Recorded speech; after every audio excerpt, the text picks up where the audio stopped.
सभी किसान साथियों का एक बार फिर से आपके अपने YouTube चैनल एडवांस फार्मर में स्वागत है। किसान साथियों, उम्मीद करता हूं आप सभी बहुत अच्छे होंगे। अगर आप चैनल पर पहली बार आए हैं तो चैनल को सब्सक्राइब कर वीडियो को लाइक कर दीजिएगा और अपने मित्रों को शेयर कर दीजिएगा। किसान साथियों, आज के इस वीडियो में हम सरसों की उन्नत खेती कैसे करना है, 14 से 15 क्विंटल उत्पादन कैसे लेना है, इस पर आपको डिटेल में जानकारी देने वाले हैं। किसान भाइयों, यदि आप कंप्लीट वीडियो देख लेते हैं, इस तरह से अगर खेती करते हैं तो बिल्कुल आप 1 एकड़ से 15 क्विंटल तक का उत्पादन ले पाएंगे। किसान भाइयों, जिन किसान भाइयों के पास में 3 से 4 पानी की व्यवस्था है या फिर 2 से 3 पानी ही वो दे पाते हैं, तो किसान भाइयों वो गेहूं की फसल नहीं ले पाते। लेकिन उन्हें निराश होने की आवश्यकता नहीं है। आप सरसों की खेती करके भी अच्छे से अच्छा उत्पादन ले सकते हैं और गेहूं से ज़्यादा प्रॉफिट भी आप ले सकते हैं। किसान भाइयों, बहुत सारे किसान भाई सरसों की खेती करके अच्छा मुनाफा कमा रहे हैं। किसान भाई, सरसों की फसल में ज़्यादा पानी की आवश्यकता नहीं होती है। वही यदि हम लागत की बात करें तो गेहूँ की तुलना में इसमें बहुत कम लागत आती है। 1 एकड़ में लगभग 8 से 10 हज़ार रुपये की हमें लागत आती है, जिसमें संपूर्ण लागत होती है। किसान भाइयों, तो किसान भाइयों, आज के इस वीडियो में आपको हम संपूर्ण जानकारी देने वाले हैं और वो उन्नतशील किस्मों के बारे में भी आपको बताएंगे, जिन्हें लगाकर आप अच्छे से अच्छा उत्पादन ले पाएंगे। वहीं खाद प्रबंधन आपको कैसे रखना है, सिंचाई कब कब करना है, इसके अलावा इसमें कौन सी रोग लगती हैं, कीट लगते हैं, इन पर डिटेल में जानकारी आपको देने वाली। उचित समय की हम बात करें अगर, तो 15 सितंबर से लेकर 15 अक्टूबर के बीच में हमें बुआई कंप्लीट कर लेना चाहिए। कुछ किसान भाई 15 नवंबर तक इसकी बुआई करते हैं, लेकिन उसको अच्छा उत्पादन नहीं मिल पाता है और इसमें बहुत सारे कीट जैसे माहू वगैरह की समस्या देखने को आती है। किसान भाइयों, इसके बाद में हम बात करें किस प्रकार की मिट्टी का हमें चुनाव करना चाहिए, तो आप बिल्कुल निश्चिंत रहें। यदि आपके पास में हल्की भूमि है, रेतीली भूमि है, लाल मिट्टी है या फिर काली मिट्टी है या फिर दोमट काली मिट्टी है, तो आप सभी में खेती कर सकते हो। लेकिन आपको ध्यान क्या रखना है किसान भाइयों, कि यदि आपके पास में ज़्यादा हल्की या रेतीली भूमि है तो इसके लिए कुछ अलग वैरायटी विकसित की गई है, तो उन वैरायटी का चुनाव आपको करना चाहिए। वहीं मिट्टी का पीएच मान भी आपको जो है चेक करवाना चाहिए। किसान भाइयों, 6.5 से 7.5 के बीच में अगर पीएच मान है मिट्टी का तो बहुत अच्छा आपको उत्पादन मिलेगा। यदि 7.5 के ऊपर पीएच मान जाता है मिट्टी का तो आपको उत्पादन घट सकता है। किसान भाइयों, क्योंकि ये तिलहन वर्गीय फसल होने के कारण ज़्यादा पीएच वाले मिट्टी में अच्छा उत्पादन नहीं मिलता है। अगर पीएच मान 7.5 के ऊपर जाता है किसान भाइयों, तो आप 1 एकड़ में लगभग 50 किलोग्राम जिप्सम का उपयोग अवश्य करें। किसान भाइयों, यदि हम हाइब्रिड किस्मों का यूज़ कर रहे हैं तो 1 एकड़ के लिए हमें 1 किलोग्राम बीज की आवश्यकता होती है। वहीं यदि हमारे पास में हल्की भूमि है या फिर मध्यम हल्की भूमि है तो हमें 1.5 किलोग्राम बीज 1 एकड़ में बोना चाहिए। किसान भाइयों, बीज बोने से पहले आपको उपचारित अवश्य कर लेना है। इसे आपको मैनकोजेब या फिर कार्बेंडाजिम से उपचारित करना चाहिए या फिर BASF कंपनी की झरोला करके जो दवा आती है उससे उपचारित कर सकते हैं। 1 किलोग्राम बीज के लिए 2 ml मात्रा पर्याप्त होती है। किसान भाइयों, आपके क्षेत्र में किस प्रकार की वैरायटी लगाई जा रही है उनका आप चुनाव कर सकते हैं। यदि आप हाइब्रिड किस्मों का यूज़ कर रहे हैं किसान भाइयों, तो इसमें आप लगा सकते हो पायोनियर कंपनी की आती है 45S46 के नाम से। इसे आप मध्यम हल्की भूमि और भारी भूमि में लगा सकते हैं। इसे आप हल्की भूमि में ना लगाएं किसान भाइयों। इसमें बहुत अच्छा उत्पादन देने वाली वैरायटी है। इसमें रोग प्रतिरोधक क्षमता काफ़ी अच्छी होती है और 125 दिन में पककर तैयार हो जाती है। किसान भाइयों, इसके अलावा पायोनियर कंपनी की ही आती है 45S47 के नाम से आती है। किसान भाइयों, इसके अलावा एडवांटा कंपनी की आती है किसान भाइयों 414 के नाम पर। श्रीराम कंपनी की आती है 1666 के नाम पर। इन्हें लगाकर आप अच्छे से अच्छा उत्पादन ले सकते हैं। किसान भाई, खेती तैयारी आप जितने अच्छे से करेंगे तो उतना अच्छा आपको उत्पादन मिलेगा।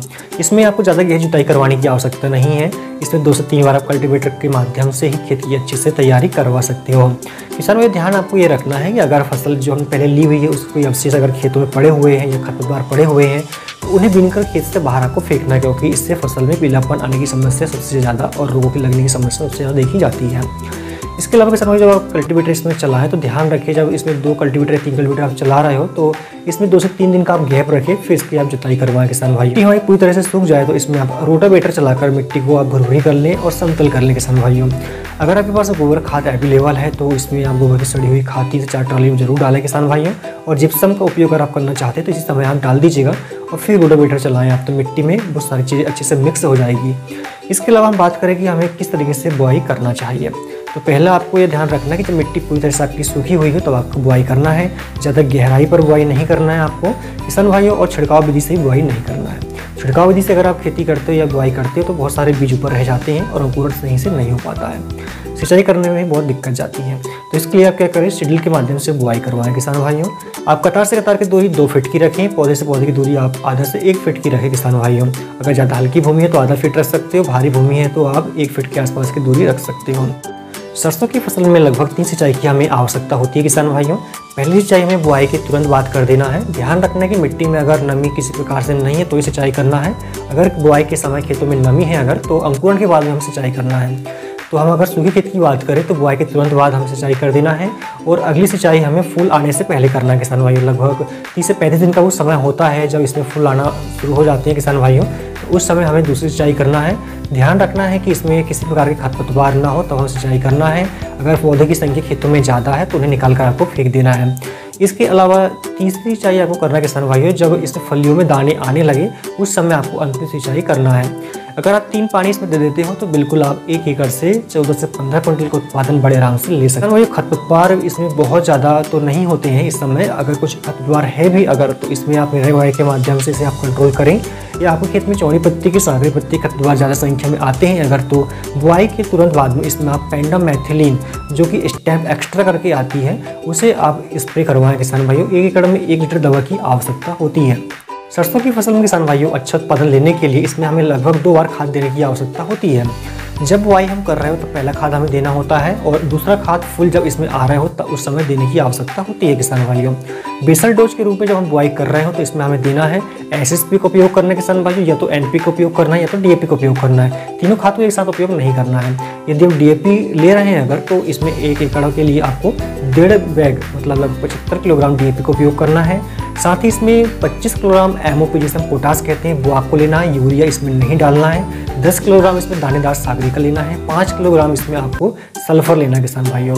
ये सभी का मिश्रण बनाकर आप खेतों में बिखेर दें या तो फिर बीज के साथ मिलाकर इसमें बुआई करवा दें आप, तो बहुत अच्छा उत्पादन आपको मिलेगा। फसल आपकी बहुत अच्छे से विकास करेगी। इसके अलावा सेकंड खाद आपको 35 दिन में देना है। जब आप इसमें पहली सिंचाई कर रहे हो उससे पहले आपको खाद देना है किसान भाइयों। तो इसमें आपको 45 किलोग्राम यूरिया 1 एकड़ के लिए देना है। 5 किलोग्राम माइक्रो न्यूट्रिएंट्स आपको देना है किसान भाइयों। यदि आपके खेत में दीमक वगैरह की समस्या लगती है तो इस समय 1 किलोग्राम आपको किसी भी अच्छी कंपनी का आपको कीटनाशक भी डालना है। इतने डालने के बाद में आप सिंचाई करें तो आप देखेंगे कि फसल आपकी बहुत अच्छे से विकास करेगी। सरसों की फसल में किसान भाइयों कुछ रोग और कीट की समस्या भी देखी जाती है। इसमें खासकर माहो, थ्रिप्स, एफिड्स, सफ़ेद मक्खियाँ, लाल मक्खी, इस तरह के रोग देखे जाते हैं, कीट देखे जाते हैं। इसके अलावा कुछ उगता रोग हो गया, जड़ गलन, तना गलन, पाउडरी बैनुर, इस तरह के रोग भी होते हैं किसान भाइयों। तो समय समय पर इसमें लगभग 2 से 3 बार हमें कीटनाशक दवाइयों का और फंगिसाइड दवाइयों का स्प्रे करना चाहिए। किसान भाई जब आपकी फसल 25 से 30 दिन की हो रही है तो पहला स्प्रे इसमें आपको कीटनाशक दवा का और फंगिसाइड दवा का करना है किसान भाइयों। दूसरा स्प्रे आपको करना है जब 45 दिन की आपकी फसल हो रही है तो एक फंगिसाइड और एक कीटनाशक और एक 19-19, ठीक है, इनका उपयोग आपको करना है।